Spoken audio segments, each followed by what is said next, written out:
Веќе добро знаете дека е време за првиот гостин ова утро. Ние го најавивме нашиот гостин утрово, доктор Златан Мехмедовиќ, кој што исто така го најавивме и додека разговаравме со нашите гледачи. Докторе, добро ви утро. Добро утро и ви благодарам на покана. Ке имате навистина убава, интересна и корисна тема со Слободанка. Има и прашања Слободанка од гледачите. Ги запишуваше редовно. Јас само пред да започнете со разговорот да ве прашам дали би сакале нешто да се напиете. Македонско кафе, можеби кафе од... Подготвуваме, си имаме мини којничка. Ви благодарам, ја веќе го испих утринското кафе, така да во некоја друга прилика. Да. Нека е на здравје. Добро утро. Добро утро. И добре ни дојде. Задоволството е на наша страна, но и гледачите исто така поздравија што ќе бидеш наш гостин, затоа што ќе зборуваме за тоа дали Македонија е подготвена за новите здравствени закани, еве така да ги наречеме. Меѓутоа, она што јас на самиот почеток пак ќе зборуваме за она колку ние сме подготвени, сака од вас да слушнат лично за западно-нилската треска, што би биле препораките и советите и од каде ни дојде? Па ова е една од новите здравствени закани која што е резултат на климатските промени, еколошките промени кои што се случуваат на нашето поднебје. Во Македонија не останавме ние имуни на промените кои што се случуваат на светско ниво и ова не е случај само во Македонија. Ова е нешто што можеме да го видиме во другите јужни европски земји. Истите случаи можете да ги сретнете и во Грција, можете да ги сретнете и во Италија, и во Шпанија, и во Франција, па дури и во Романија. Значи, ширењето на овој вид вектор преносливи болести, вируси кои што се пренесуваат на овој начин, се должат на овие климатски промени кои што представуваат една од новите закани на здравствените системи кои што ги гледаме. Температурите во западните земји кои што до сега не биле толку многу високи. Па Шпанија беше посебно погодена оваа сезона, летна сезона, каде што температурите достигнува и на 40 степени многу често. Македонија некако како да го избегна до сега барем тој топол температура, меѓутоа се најавува дека истиот ќе биде во перспектива за жал и тука кај нас во наредните денови и ќе мораме да се соочиме со овие нови здравствени предизвици. Доколку порано зборувавме какви се здравствените закани, најчесто мислевме на некоја епидемија или пандемија. Се уште се свежи сеќавањата од пандемијата со COVID-19. И секогаш мислевме дека ќе се јави некој нов вирус или некоја нова бактерија или некоја нова габа која што ќе предизвика сериозни пореметувања во здравствениот систем. Кога ќе збориме за здравствени закани, всушност подразбираме нешто што ќе го загрози здравјето на пациентите и функционалноста на здравствениот систем. Меѓутоа, од аспект на ова што го прашавте, поврзано со западно-нилската треска, загрозување на здравствениот систем во моментот нема. Меѓутоа, во перспектива, во годините кои што следат, многу е веројатно да очекуваме како резултат на промената на климата, на екологијата, начинот на кој што се урбанизираме, начинот на кој што го променуваме начинот на живење, повеќе да се живее во урбани отколку да се живее во рурални средини, ќе доведе до зголемување на ваквиот тип на закани Како се пренесува западно-нилската треска? Се пренесува преку каснување на комарец кој што е инфициран веќе со вирусот, кој што е преносител на вирусот. И она што е важно и што треба да го знаат нашите гледачи, дека тоа е вирус кој што предизвикува проблеми со фебрилност, болки во мускули, некогаш може да предизвика компликации кои што се невролошки. И тоа е многу ретко, исклучително ретко, само во 1% од случаите тука зависи индивидуално од организмот на човекот. Претежно е предетерминирано луѓето кои што се повозрасни, кои што имаат хронични болести, кои што имаат коморбидитети, кои што најчесто имаат имунокомпрометираност, се тие кои што ги имаат најчесто симптомите кои што се поизразени. Кај децата и кои оние кои што имаат условно кажано здрав начин на живот и добар имун систем, многу ретко, речи се никогаш не се гледа. Подготвени сме за оваа, да ја кажам, закана? Секако и треба да земеме уште една работа во предвид. Ваквиот вид на инфекции, ваквиот вид на пренесливост на вируси како што е западно-нилската треска, секогаш постоел. Интересно е тоа што ние денеска многу почесто ги детектираме. И сметаме дека денеска постојат, не постоеле во минатото. Ја тоа многу често го зборувам. Значи постоеле, можеби не сме знаеле дека е западно-нилската. Затоа што дијагностиката не било на ова ниво на кое што имаме денеска и многу е денеска полесно да докажете западно-нилска треска, колку што тоа сте можеле да го направите пред 20 на години. Не, тоа се пренесува само исклучиво да расчистиме, и да го кажеме тоа, за да знаеме.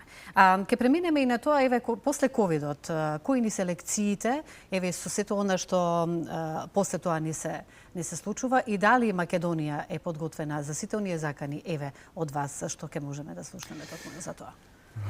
Ковидот веројатно беше една од најтешките здравствени кризи во историјата на човештвото. Така. Ја обично ја нарекувам Трета светска војна. Значи, ако ја земете Втората светска војна, во која што имаше некака приближно околу 70 до 80.000 жртви од насилна смрт. Тука бројката е? Тука бројката е негдека по предпоставки околу 36 до 40 милиони жртви на ковид. И зборуваме за сериозна бројка која што сериозно ги стави на те здравствените системи. И здравствените системи прв пат беа соочени со еден таков кризен момент во кој што треба да знаат што да направат, како да антиципираат. Секако зборуваме за пандемија на светско ниво. И затоа велам дека беше Трета светска војна, се збори за нешто што не остави ниту една земја во светот да не биде засегната од вирусот на SARS-CoV-2. Со проблематики, да. Важното беше да се знае како да се предвиди, како да се користат податоците, како да се искористат најдобро здравствените системи. И она што го научивме е дека болничкиот кревет не е најважната работа во здравствените системи. Туку дека земјите кои што не беа најбогати, меѓутоа има подобро организирана примарна здравствена заштита и систем на превенција. Подобро се снајдоа. Подобро се снајдоа и поминаа многу подобро и статистички. И здравствено се справија со кризата. Нивните системи овозможија да функционираат болничките капацитети за останатите здравствени услуги. Значи битна организацијата во здравствениот систем. Секако, организацијата е една од најбитните работи, тоа е една од најбитните лекции кои што ја научивме во текот на COVID-19. Тука ќе се наметне и ќе се постави прашањето дали ние сега во овој момент, еве според вас, имаме доволно кадар? Кадарот е еден од сериозните предизвици со кои што се соочува секоја земја, не само Македонија. Инвестирањето во човечките ресурси во здравството е сериозен проблем. Зошто? Имаме силни, мокни, финансиски стабилни земји и финансиски мокни земји кои што имаат можност да го апсорбираат медицинскиот кадар. И тука пред се мислам на скандинавските земји, кои што го прибираат кадарот од западноевропските земји. Западноевропските земји го прибираат од балканските земји и всушност вакуумот останува тука негдека во Македонија. Кога ќе дојдеме во ситуација да нашите лекари, нашите медицински сестри, нашите физиотерапевти, лаборанти заминуваат за подобри плати и подобри услови во странство, тогаш доаѓаме во ситуација да е многу тешко да ги планирате човечките ресурси кои што ќе останат во наредните 10, 20, 30 години ќе одржуваат квалитетен здравствен систем. За една добра, како да се навратиме, организација што ја споменавме. Меѓутоа, за да имаме организација, како што ја споменавме, тука не треба да биде прашано и само засегнато и само одговорно Министерството за здравство, затоа што креирањето на човечки ресурси во здравството почнува со едукација. Така да Министерството за образование исто така е инволвирано. И не можеме повторно да изолираме само неколку делови од системот кои што се одговорни за добар квалитетен здравствен систем. Локалната самоуправа има голема одговорност во креирањето на здравствените политики. Тоа е еден ланец, како што... Така, Министерството за финансија, Министерството за економија, Министерството за земјоделие, ако сакате, бидејќи правилната здрава исхрана е многу важна од здравјето, во процесот на креирање на здрави навики. И кога ќе дојдеме до ситуација да го гледаме како една општествена тема, а не како индивидуална, министерска, како таргетирана тема на Министерството за здравство, тоа ќе сватиме дека здравјето не е само проблем на едно министерство, Министерство за здравство, туку на целото општество во целост. И тука не би ги исклучил дури ни граѓаните, односно крајните корисници, потенцијалните пациенти кои бидејќи не секој граѓанин е пациенти кои ќе се разболи. Сите сме веќе на некаков начин, дали помалку или повеќе, не дај Боже, веројатно оние кои што сме повозрасни, знаеме дека имаме одредени дегенеративни промени, хронични проблеми кои што се уа со текот на времето. Меѓутоа, помладите се уште не се свесни дека времето на тие хронични болести, на тие дегенеративни промени им престои. За да ги превенираат проблемите кои што ќе им се јават во старост, они треба да размислуваат здраво да живеат уште од сега.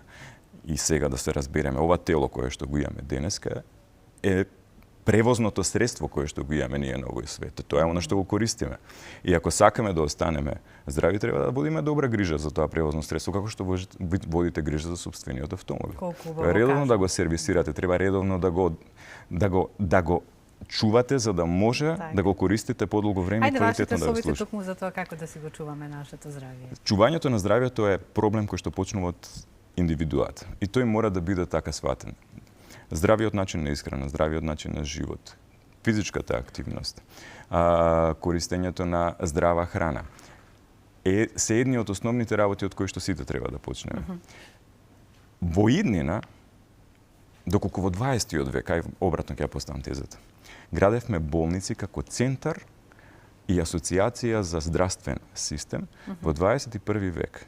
Новите болници ќе се викаат податоци, односно информациски системи. Бидејќи врз основа на тие информациски системи ќе се превенираат болестите.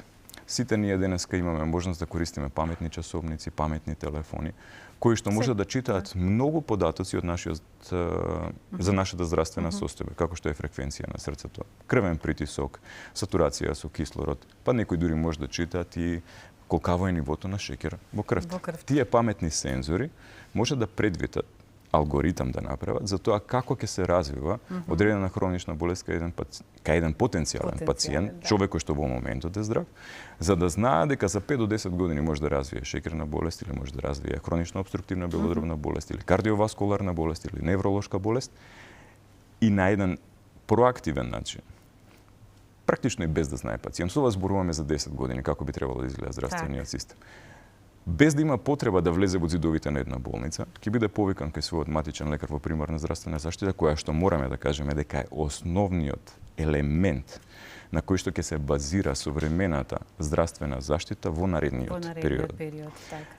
Матичниот ќе биде повикан кај матичниот лекар, не знаејќи дека кај него нешто би можело да се случи за 5 до 10 години. И кога ќе биде тоа така регистрирано, кај неговиот матичен лекар ќе бидат направени сите превентивни прегледи, ќе бидат дадени совети за здрав живот, ќе бидат направени контролни прегледи после тоа за да се види дали потенцијалот за развивање на одредена болест се намалува или воопшто го нема, односно исчезнува.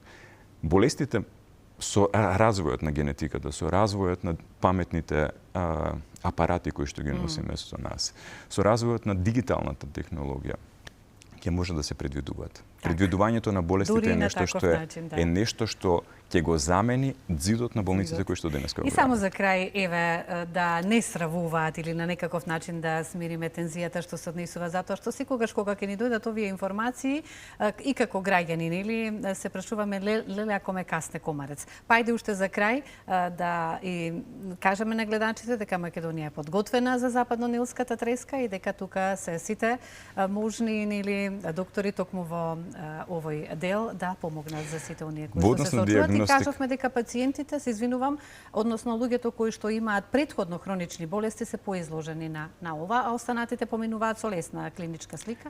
Во однос на она дека дијагностички и клинички Македонија е подготвена, веќе е несумнено, бидејќи на клиниката за инфективни болести веќе се хоспитализирани 6 лица колку што знаме и се во општо добра здравствена состојба.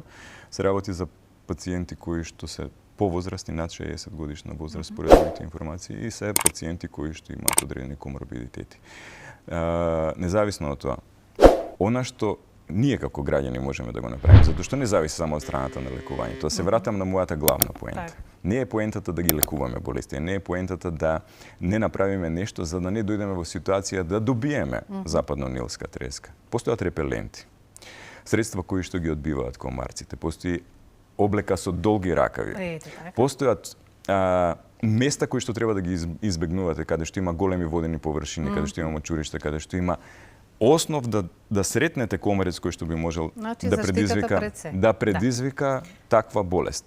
Размислувајте на тоа како да ги превенирате можностите да бидете каснат од комарец, за да не дојдете до ситуација да треба после тоа. Многу ви благодарам. Вие секогаш сме расположени за вашите совети и да ве слушаме како зборувате и добре дојдени. Па се гледаме во следна некоја прилика и одвоеното време покрај обврските мора уште еднаш да ви кажам големо благодарам. Ви благодарам и на вас за поканата, секогаш радо знаете дека гостувам кај вас. Докторе, и јас да ви се заблагодарам. Навистина секогаш е задоволство да се слуша, колку смирено, колку убаво објаснивте и навистина мислам дека не смиривте сите нас да не се плашиме нели од секое каснување на комарец, не мора да значи дека ќе се заразиме од западно-нилска треска. Ви благодариме. Убав ден да си имате и повторно ве очекуваме на гостување овде кај нас.